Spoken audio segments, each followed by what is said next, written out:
So here we are, Easter weekend 2025, and it's snowing in New Mexico. Why, hello there, friends. As the opening scene showed, yes, it's Easter weekend. There's snow on the ground and it's a bit cool in here. But as the title is suggesting, to settle or not to settle your gunpowders.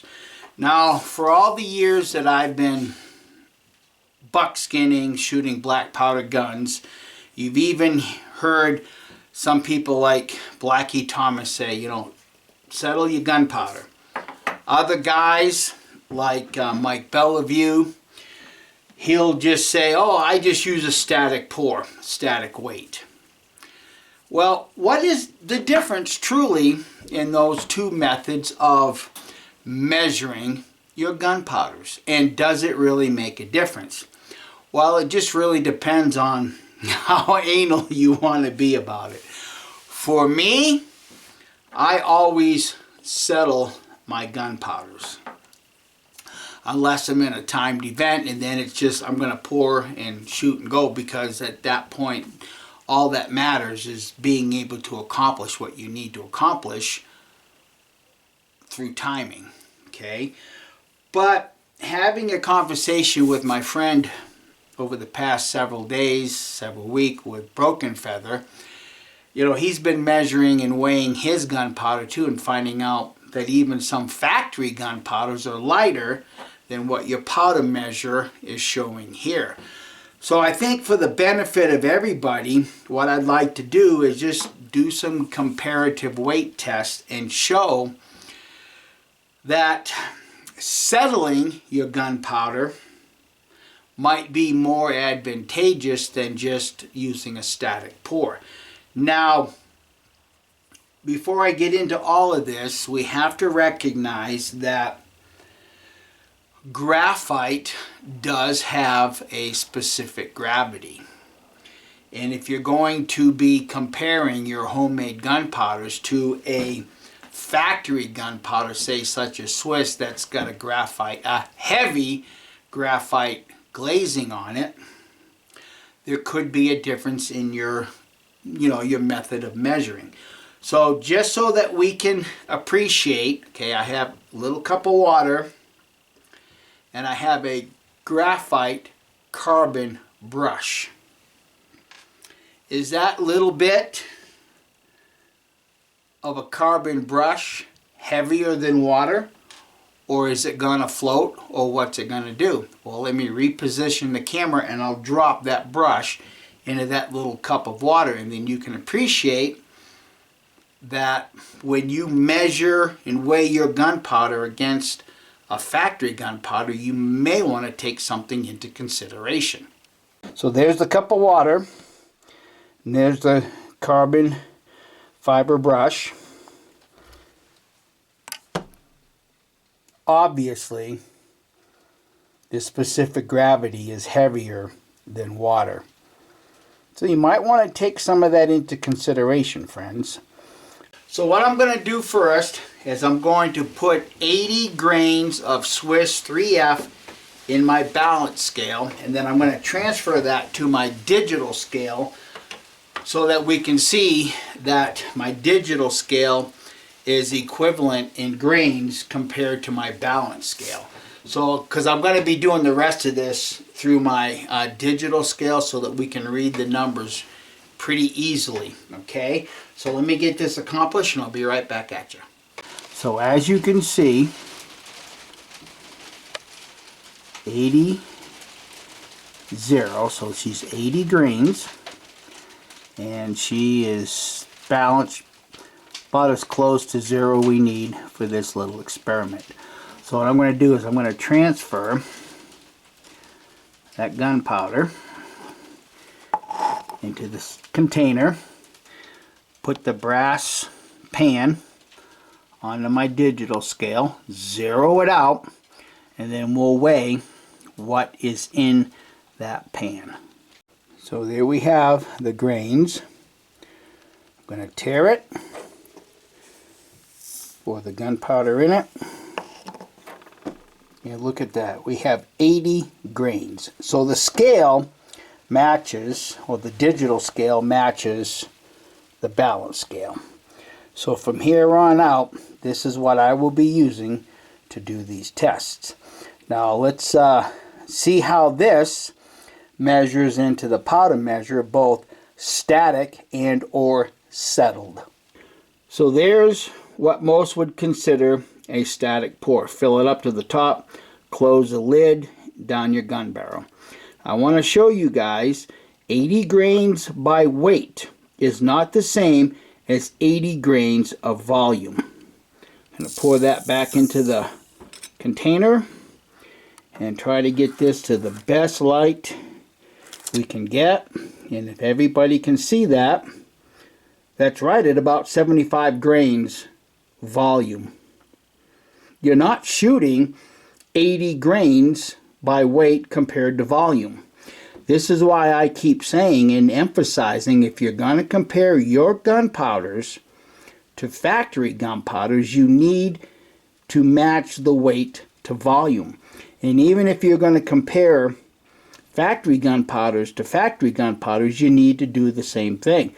Now what I'm going to do is I'm going to reverse this. I'm going to give you 80 grains of settled gunpowder in this flask, and then we're going to weigh that. So you can see this is settled now. It's right at the top. I'm going to pour that into the pan and we're going to get a weight on it. Look at that, 86 grains. So your weight to grain, and I'm going to show you the scale, my powder measure here, if you can see that. I'm right at 80 grains. Settled. That's the difference. If you're going to compare your homemade gunpowder to a factory gunpowder, you really should be comparing weight to weight. Now what I'm going to do, since we all know that this weighs 86 grains by weight compared to the 80 grain volume, let's compare and see what Schutzen weighs at this same volume. So here's Schutzen 3F settled, 80 grains by volume, weighs 83.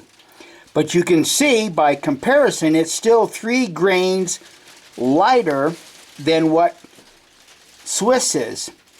Is that the heavy graphite glazing? Well, you make up your own mind. I'm just showing you something here so that when you compare your homemade gunpowder to factory, you really need to be looking at the weight to volume difference so that you can have a fair comparison. Now I'm going to do GoX 3F. Okay, here's the GoX settled, 80 grains by volume. Well, look at that. It weighs 78 grains.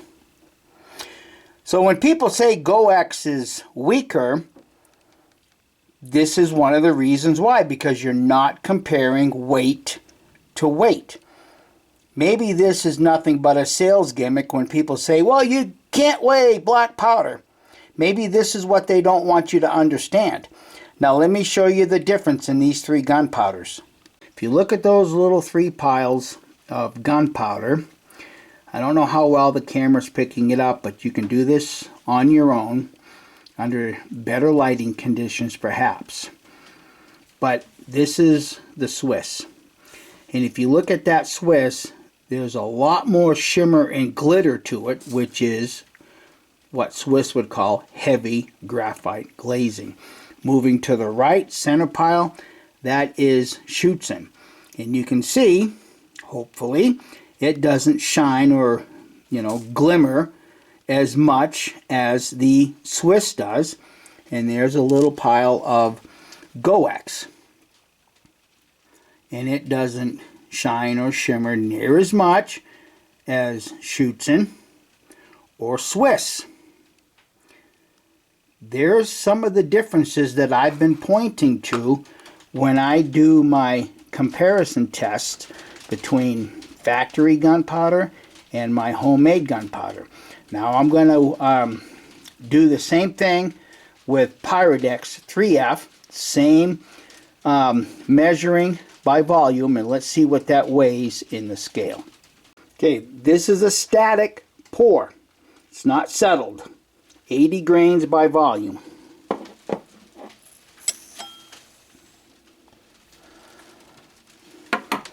That only weighs 58 grains. Now I'm going to do a static test. But before I do that, I want you to look and see how fine those grains are. Now this is a different type of black powder. This is what they call a propellant. Okay. Now I'm going to do a settled test. Now the settled portion of the test. Pyrodex 3F.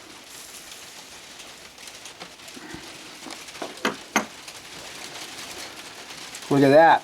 It didn't change. Interesting, isn't it? So when it comes to at least Pyrodex, there's really no need to settle it as opposed to doing it static, in my opinion at least.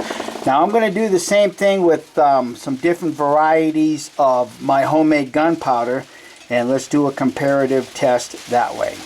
Okay, this is 80 grains of my willow settled. Now bear in mind, I do not produce a true or perfect 3F. Mine's a very good blend of 2 to 3F with some 4F fines mixed in it. But let's just see what this weighs. And this is settled.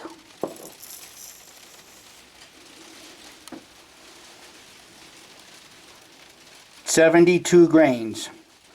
So if I was going to compare my willow to say Swiss, I would need to weigh 86 grains and then do a comparative test. And that's why I state in a lot of my videos comparing my homemade gunpowder, oh, it's 88 by weight, 88 grains by weight, because that's how I choose to compare homemade gunpowder. Now let's see what barberry weighs. Okay, now let's do barberry.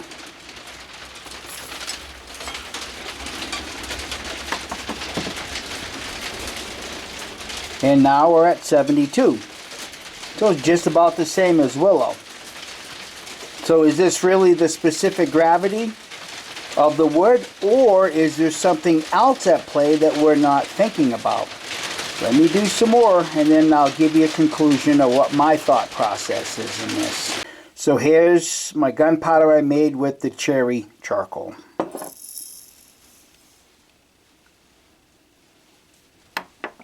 $73.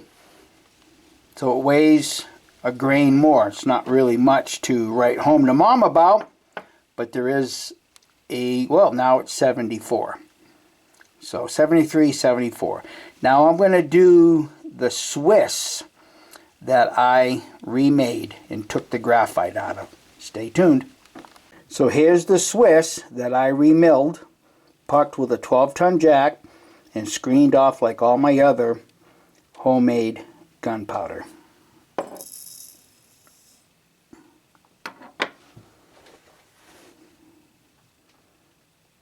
$76 grains. Okay, this is the same remilled Swiss. This time it's just a static pour at 80 grains by volume.